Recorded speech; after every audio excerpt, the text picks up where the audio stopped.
নমস্কার, আপনারা দেখছেন অ্যাস্ট্রোলজার ডক্টর গৌতম শাস্ত্রীর ইউটিউব চ্যানেল। যারা চ্যানেলটাকে এখনও সাবস্ক্রাইব করেননি তাদের উদ্দেশ্যে বলবো, চ্যানেলটাকে সাবস্ক্রাইব করে পাশের বেল আইকনটাকে ক্লিক করে রাখুন। তাদের যে কোনো ভিডিও আপলোড করলেই ভিডিওগুলোর নোটিফিকেশান আপনাদের কাছে যাবে এবং ভিডিওগুলো সঙ্গে সঙ্গে দেখতে পারবেন। যেমন আজকে আমরা আলোচনা করব 2024 সালের আগস্ট মাসের যারা মেষ রাশির জাতক জাতিকারা রয়েছেন তাদের কতটা ভালো যেতে পারে, কতটা কি খারাপ মন্দ, এগুলো নিয়েই কিন্তু আজকের আলোচনা মেনলি। দেখুন, প্রথম অবস্থায় বলবো মেষ রাশির যারা জাতক জাতিকারা বিগত দিনে যে সময়টা খুব ভালো যাচ্ছে তা না, আবার খুব যে খারাপ যাচ্ছে তা না, একটা মিশিয়ে চলছে, অর্থাৎ খারাপ ভালোর মধ্যে দিয়ে চলতে হচ্ছে। কখনো কখনো মানসিক একটা দুশ্চিন্তা, কখনো কখনো দেখা গেল খুব কাছের মানুষ ভুল বোঝা, কখনো কখনো প্রচণ্ড মাথা গরম হয়ে যাওয়া, এই জায়গাগুলো কিন্তু রয়েছে আপনাদের। কিন্তু বর্তমানে অর্থাৎ আগামী যে আগস্ট মাস আসতে চলেছে, এই আগস্ট মাসের 2024 সালের মেষ রাশি কেমন যেতে পারে। প্রথম অবস্থায় দেখুন, শরীর স্বাস্থ্য নিয়ে প্রথম আলোচনা আমরা সবসময় করি। তার শারীরিক যে সমস্যা রয়েছে অবশ্যই, এবং কোনো ক্রনিক ডিজিজ আপনার ক্ষেত্রে বাসা বাঁধতে পারে, সেক্ষেত্রে সতর্ক থাকতে হবে। এবং তার সঙ্গে সঙ্গে মাঝে মধ্যে দেখবেন টেম্পারেচার বেড়ে যাচ্ছে আপনার, এবং কারো কারো ক্ষেত্রে মানে কিন্তু জাস্ট দেখবেন যে বিশেষ করে ওয়েদার চেঞ্জ হওয়ার জন্য শারীরিক কিছু সমস্যার ইঙ্গিত রয়েছে। তাহলে সেক্ষেত্রে কিন্তু সাবধানতা অবশ্যই নেবেন। মায়ের শরীর স্বাস্থ্যের দিকে অবশ্যই নজর দিন। বাবার শরীর স্বাস্থ্যের ক্ষেত্রে আগস্ট মাস না, তার আগের এক মাস আগের থেকে একটু সমস্যার ইঙ্গিত রয়েছে। তবুও বলবো যে বয়স যদি বেশি হয়ে যায় তাহলে ওনার ক্ষেত্রে বলবো অবশ্যই ডাক্তারি পরামর্শ নিয়ে রাখবেন। এটা বললাম যে মেষ রাশির জাতক জাতিকাদের শারীরিক সমস্যা, হেলথ রিলেটেড কী প্রবলেম আসবে সেটা বললাম। এরপরে হচ্ছে আর্থিক জায়গা কতটা ভালো আসবে। প্রথম অবস্থা দেখুন, অর্থর ক্ষেত্রে মেষ রাশির জাতক জাতিকাদের অর্থভাগ্য বলবো যে মোটামুটি একটা জায়গা দিয়ে চলছে, বিগত দিনের তুলনায় অনেকটা বেটার জায়গা চলছে। তবু বলবো দেখবেন যে সঠিক জায়গায় ইনভেস্ট করতে পারছেন না, বা কোনো কোনো ক্ষেত্রে ভুল জায়গায় ভুল পদক্ষেপ নেওয়ার কারণে আপনার অর্থ কিন্তু ড্যামেজ হয়ে যেতে পারে। সেক্ষেত্রে সতর্ক থাকবেন, কারণ রাত্রের ঘুম যেমন কম হয়ে গেছে, সেই সঙ্গে সঙ্গে সঠিক বুদ্ধি অ্যাপ্লিকেশনের ক্ষেত্রে আপনার সমস্যা তৈরি হচ্ছে। যারা বিশেষ করে ব্যবসা বাণিজ্য করছেন, ব্যবসা বাণিজ্য দেখবেন খুব ভালো যাচ্ছে না। ইনভেস্টের ক্ষেত্রে কিন্তু সতর্ক অবশ্যই হবেন, এবং তার সঙ্গে সঙ্গে ব্যবসার ক্ষেত্রে মনোযোগ বেশি বাড়ান, নিজের বিষয়টাকে বেশি ভাবুন, এবং তার সঙ্গে সঙ্গে যে কতটা কোন পদ্ধতিতে গেলে পারে নিজের ডেভেলপ হবে সেটা চিন্তা করুন। দেখবেন যে অনেকটা ভালো ফল পাচ্ছেন। যারা মেষ রাশির জাতক জাতিকারা এই আগস্ট মাসের জন্য বললাম, যারা চাকরির ক্ষেত্রে চাকরি করছেন, কারোর আন্ডারে থেকে কাজ করছেন, বা আপনার ইমিডিয়েট বস, তাদের সঙ্গে দেখবেন মন্ত্রের বিরোধ হবে এই আগস্ট মাস।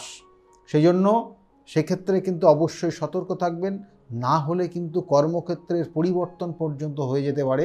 যারা মেষ রাশির জাতক জাতিকারা রয়েছেন তাদের জন্য বারবার বললাম, এই ক্ষেত্রে কিন্তু সাবধানতা অবশ্যই অবলম্বন করার চেষ্টা করুন। মেষ রাশির জাতক জাতিকাদের আর যে জায়গাটা রয়েছে, যারা পড়াশোনার মধ্যে যুক্ত রয়েছে, পড়াশোনা করছে, মেষ রাশির সাপেক্ষে দশমে কিন্তু অবস্থান করবে একটা নির্দিষ্ট সময়। সেখানে রবির কানেকশান থাকবে, শুক্রের কানেকশান থাকবে, বুধের কানেকশান থাকবে।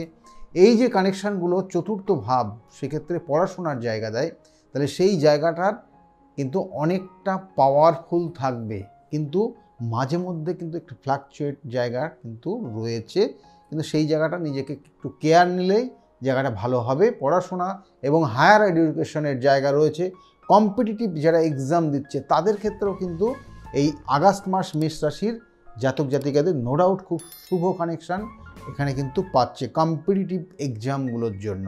এবং তার সঙ্গে সঙ্গে মেষ রাশির জাতক জাতিকাদের, যাদের ক্ষেত্রে বিশেষ করে দাম্পত্য জীবনের ক্ষেত্রে মেষ রাশির জাতক জাতিকাদের কিন্তু একটু সমস্যার ইঙ্গিত রয়েছে। কারণ আপনার কথাবার্তার ধরন এবং তার সঙ্গে সঙ্গে কখন কি বলবেন সেটার কারণে, অর্থাৎ শুধুমাত্র কথা বলার কারণেই কিন্তু আপনার সমস্যা তৈরি হচ্ছে। মেষ রাশির জাতক জাতিকারা এই জায়গাটা কিন্তু একটু চেক করে চলুন, তাহলে কিন্তু আপনার দেখবেন যে অন্যান্য ক্ষেত্র তো অবশ্যই রয়েছে, তার সঙ্গে সঙ্গে পরিবারের যে সমস্যা সেগুলোও কিন্তু অনেকটা রিকভারি হবে। আর খাওয়া দাওয়ার ক্ষেত্রে একটু চেক করে চলুন, খাওয়া দাওয়ার জায়গাটা কিন্তু একটু সমস্যার ইঙ্গিত রয়েছে মেষ রাশি। আর মাথা গরম কম করবেন। মেষ রাশির জাতক জাতিকাদের ক্ষেত্রে প্রেমিক প্রেমিকা যারা রয়েছে, প্রেমিক প্রেমিকাদের ক্ষেত্রেও বলবো যে ষষ্ঠ স্থানে রাশির সাপেক্ষে কেতু অবস্থান করছে এবং তার সঙ্গে সঙ্গে পঞ্চম ভাব, সেই পঞ্চম ভাবে শুক্র এবং বুধের কানেকশান পাবে এবং ঠিক এই মাসের কিন্তু শেষের দিকে। তো এই মাসের যে কানেকশানটা রয়েছে অর্থাৎ 18-15 তারিখ থেকে কিন্তু কিছু কিছু কানেকশান, কিছু কিছু গ্রহ নক্ষত্রের কানেকশান পাবে, যার কারণে আপনার ক্ষেত্রে কোনো তৃতীয় ব্যক্তির কিন্তু পরামর্শে আপনি আপনার বিগত দিনের রিলেশনটাকে নষ্ট করে ফেলে দিতে পারেন। তাহলে সেই ক্ষেত্রে সেই কানেকশানটা রয়েছে। যারা মেষ রাশির জাতক জাতিকারা এক্ষেত্রে নিজেকে সেইভাবে চলুন, সাবধানে চলুন, তাহলে কিন্তু ভালো জায়গা রয়েছে। মেষ রাশির জাতক জাতিকাদের আরেকটা জায়গা রয়েছে, যেটা যে হঠাৎ করে কিছু অর্থপ্রাপ্তি, হঠাৎ কিছু ভ্রমণের উদ্যোগ, অর্থাৎ হঠাৎ কিছু অর্থ প্রাপ্তির যোগ যেমন রয়েছে এবং তার সঙ্গে সঙ্গে হঠাৎ করে কোনো ভ্রমণ স্থানে অর্থাৎ ভ্রমণ করার উদ্দেশ্যে আপনি বাইরে পর্যন্ত যেতে পারেন, সেটার কানেকশান কিন্তু অবশ্যই রয়েছে। এবং মেষ রাশির জাতক জাতিকাদের আরেকটা জায়গা খুব ভালো রয়েছে, যেটা হচ্ছে সন্তান নেওয়ার ক্ষেত্রে। সন্তান নেওয়ার ক্ষেত্রে কিন্তু শুভ কানেকশান মেষ রাশির জাতক জাতিকাদের রয়েছে এবং মেষ রাশির জাতক জাতিকাদের সম্পত্তি কেনার ক্ষেত্রে, অর্থাৎ নতুন কোনো সম্পত্তি কেনার ক্ষেত্রে কিন্তু আগস্ট মাসটা খুব ভালো পাওয়ারফুল রয়েছে এবং এই সম্পত্তি কেনার কারণে কিছু অর্থ আপনার হাত থেকে বেরিয়ে যেতে পারে, সেটা স্বাভাবিক এবং সেই কানেকশানটা কিন্তু রয়েছে। সেই ক্ষেত্রে সেইভাবে চেক করে চলুন, দেখে শুনে নেওয়ার চেষ্টা করুন। সম্পত্তি রিলেটেড যে জায়গা, সম্পত্তি রিলে যে সমস্যা হবে সেটার কোনো কানেকশান নেই, তবু বলবো এগুলো জন্মছকের কানেকশানের ওপর ডিপেন্ড করে যে আপনার ক্ষেত্রে অর্থ হানি হয়ে যাবে না অর্থ আবার বেশি আসবে, বা কোনো কোনো ক্ষেত্রে সম্পত্তিটা নিচ্ছেন কোনো সেক্ষেত্রে ডিসপুট হয়ে যাবে কিনা, এগুলো আপনার জন্মছকের কানেকশান। আমি বারবার বলি যে এই কানেকশানগুলো রয়েছে, এগুলো আপনার পাওয়ার ক্ষেত্রে শুভ কানেকশান পাবে এবং সেটা সবটাই রাশির সাপেক্ষে আলোচনা। এবং সেই জন্য বারবার বলা হয় যে আপনার জন্মছকের 27টা নক্ষত্র, 12টা রাশি এবং 9টা গ্রহ কোথায় কিভাবে অবস্থান করছে, কোনো রকমের গ্রহণ দোষ, কোনো রকমের কাল সর্পযোগ, কোনো রকমের শাপিত দোষ, কোনো রকমের আপনার জীবনের যে ছন্নছাড়া দোষ, সেইগুলোর কারণে আপনার জীবনে কি উন্নতি হচ্ছে না, সেগুলোর জন্য চাই কিন্তু পুঙ্খানুপুঙ্খ বিচার এবং তার সঙ্গে সঙ্গে সঠিক প্রতিকার প্রতিবিধান। সেই জন্য বারবার বলি, সঠিক প্রতিকার, সঠিক প্রতিবিধান, সঠিক গাইডলাইন আপনার জীবনকে পরিবর্তন করতে পারে। সেই জন্য যদি মনে করেন যোগাযোগ করবেন, তাহলে অবশ্যই নিচের বুকিং নাম্বার, যে নাম্বারটা যাচ্ছে সেই নাম্বারে ফোন করে আপনি জানতে পারবেন আমি কোন চেম্বারে কখন কোন সময়ে বসি এবং সেই অনুযায়ী কিন্তু আমার সঙ্গে যোগাযোগ করতে পারেন। আর মেষ রাশির জন্য আরেকটা ছোট্ট টোটকা বলতে পারেন, যেটা করণ ক্রিয়া আপনি যদি এই মাসের জন্য স্পেশালি করতে পারেন, যেটা আগস্ট মাস নিয়ে বলছি 2024, তাহলেও কিন্তু কিছুটা ভালো ফল পাবেন। কারণ মেষ রাশির জাতক জাতিকাদের সময়টা কর্মক্ষেত্র এবং তার সঙ্গে সঙ্গে শরীর স্বাস্থ্য নিয়ে একটু সমস্যার ইঙ্গিত রয়েছে।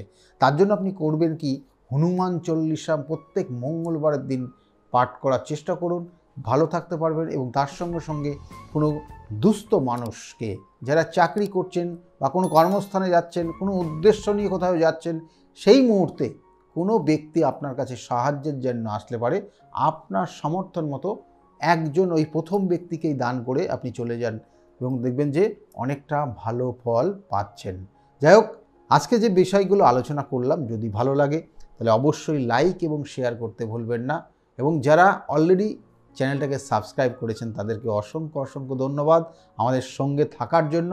আর যারা এখনও চ্যানেলটাকে সাবস্ক্রাইব করেননি তাদের উদ্দেশ্যে বলবো, চ্যানেলটাকে সাবস্ক্রাইব করে পাশের বেল আইকনটাকে ক্লিক করে রাখুন, তাতে যে কোনো ভিডিও আপলোড করলেই ভিডিওগুলোর নোটিফিকেশনগুলো আপনাদের কাছে পৌঁছে যাবে। যাই হোক, আজকের মতো এই পর্যন্তই। আপনারা এতক্ষণ সঙ্গে রয়েছেন এর জন্য অনেক অনেক ধন্যবাদ রইল। সকলে খুব ভালো থাকুন। নমস্কার।